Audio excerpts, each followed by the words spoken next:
bahwa Pancasila itu adalah benar-benar satu dasar yang dinamis, satu dasar yang benar-benar dapat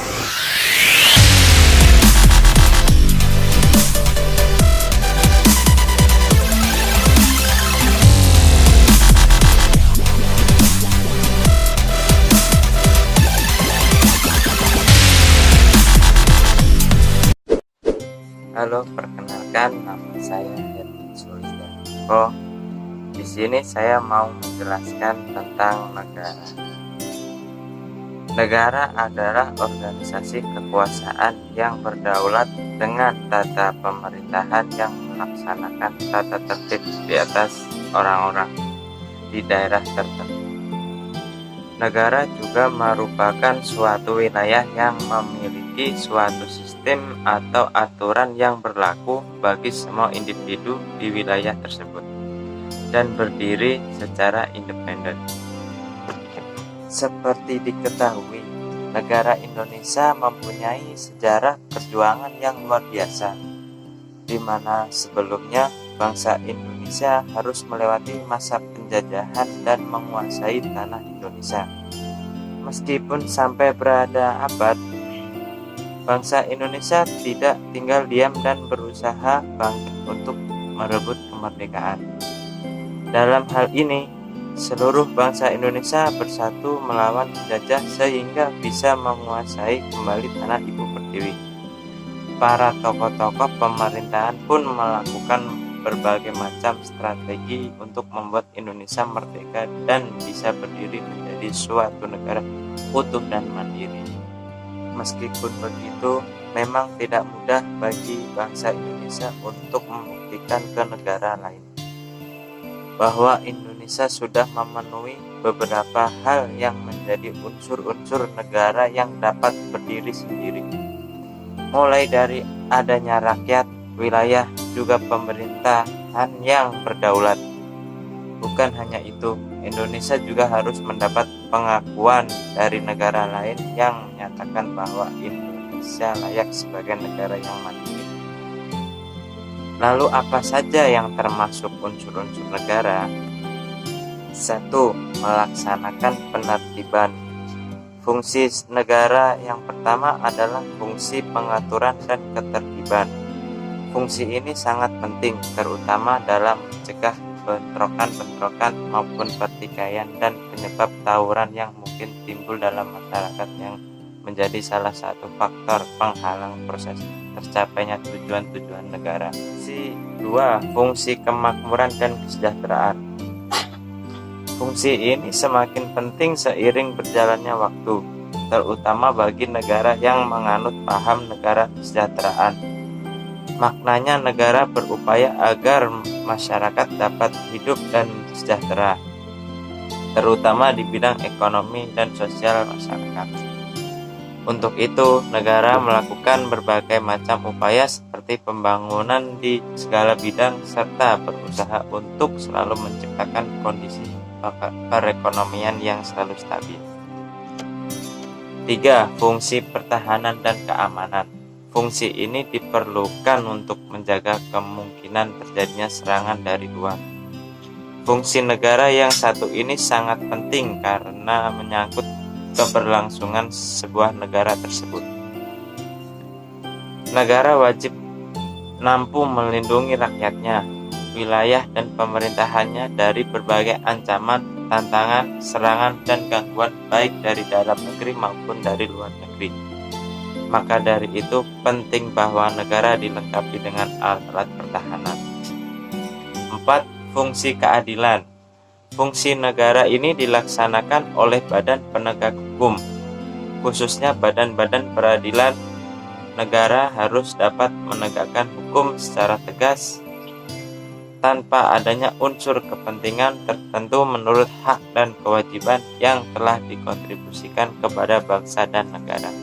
Sekian dari saya, terima kasih. Perkenalkan, nama saya Maudi, saya dari Universitas Pamulang, Prodi Manajemen Fakultas Ekonomi. Pada kesempatan kali ini, kami ingin membahas tentang apa itu konstitusi negara. Konstitusi negara adalah keseluruhan sistem ketatanegaraan dari suatu negara berupa kumpulan peraturan-peraturan yang membentuk dan mengatur atau memerintah dalam pemerintah suatu negara. Fungsi konstitusi negara. Setiap negara berbeda-beda tergantung kebijakan yang mereka buat.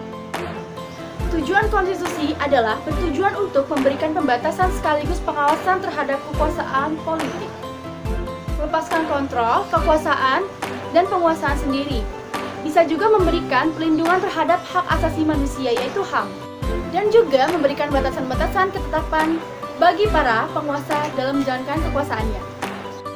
Secara teoritis, konstitusi dibedakan menjadi beberapa di antaranya yaitu 1. Konstitusi politik yang berisi tentang norma-norma dalam penyelenggaraan negara, hubungan masyarakat dengan pemerintah, dan hubungan antara lembaga negara. 2. Konstitusi sosial adalah konstitusi yang mengandung cita-cita sosial, antara lain rumusan filosofis, sistem sosial, sistem ekonomi, dan sistem politik dari sebuah negara. Jadi, kesimpulan konstitusi adalah negara merupakan suatu organisasi di antara sekelompok atau manusia yang secara bersama-sama mendiami suatu wilayah atau teritorial. Konstitusi diartikan juga sebagai peraturan yang mengatur suatu negara baik tertulis maupun tidak tertulis. Saja yang bisa kami sampaikan. Kurang lebihnya mohon maaf jika ada kekurangan. Kami dari kelompok 4 mengucapkan terima kasih.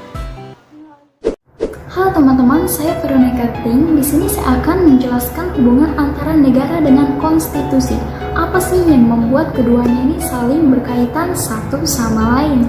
Keterkaitan dapat dilihat dari dasar negara yang berkedudukan sebagai norma hukum tertinggi dan menjadi sumber bagi pembentukan norma-norma hukum di bawahnya. Salah satunya adalah konstitusi. Hubungan antara dasar negara dan konstitusi nampak pada gagasan dasar, cita-cita, dan tujuan negara yang terdapat dalam pembukaan Undang-Undang Dasar suatu negara. Seperti yang kita ketahui bahwa dasar negara Indonesia adalah Pancasila. Pancasila merupakan pandangan bangsa yang mengandung nilai-nilai luhur bangsa dalam menentukan konsep dasar dari cita-cita bangsa. Dengan demikian, secara tidak langsung Pancasila mengikat bangsa Indonesia dalam praktik kenegaraan. Berbeda dengan konstitusi. Konstitusi memuat bangunan negara dan sendi-sendi pemerintahan. Konstitusi bisa tertulis dan juga tidak tertulis. Di Indonesia, kita memakai konstitusi tertulis yang disebut juga dengan Undang-Undang Dasar 1945. Dasar negara dan konstitusi mempunyai hubungan secara yuridis, filosofis, dan sosiologis. Di mana hubungan secara yuridis, konstitusi mengandung pokok-pokok pikiran dasar negara yang diwujudkan dalam bentuk pasal-pasal.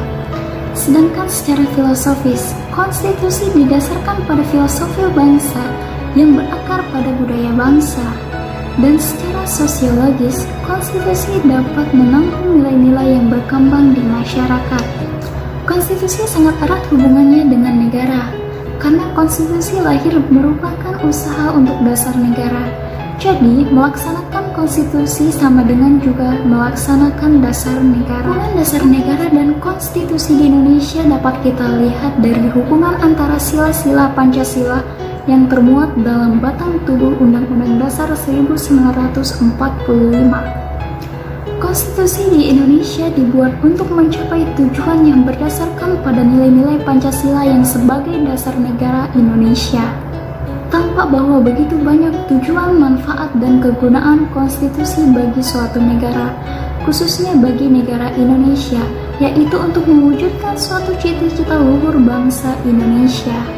Maka konstitusi sangat dibutuhkan bagi negara Indonesia, yang dapat juga sebagai alat pencapaian tujuan negara berdasarkan pada dasar negara yaitu Pancasila.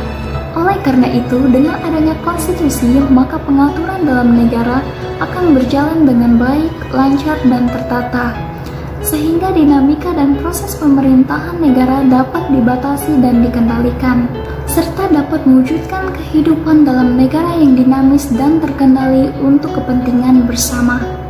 Dan konstitusi juga adalah instrumen wajib yang harus dimiliki oleh suatu negara.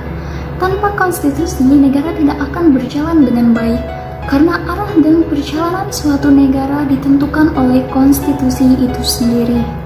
Sekian penjelasan kami mengenai negara dan konstitusi serta hubungan negara dan konstitusi.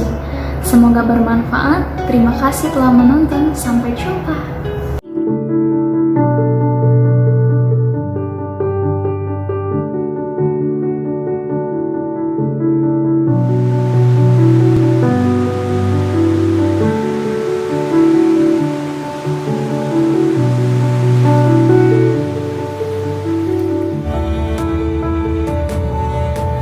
Ada di aliran darah dan detak jantung kita. Berkat keutuhan bangsa dan negara.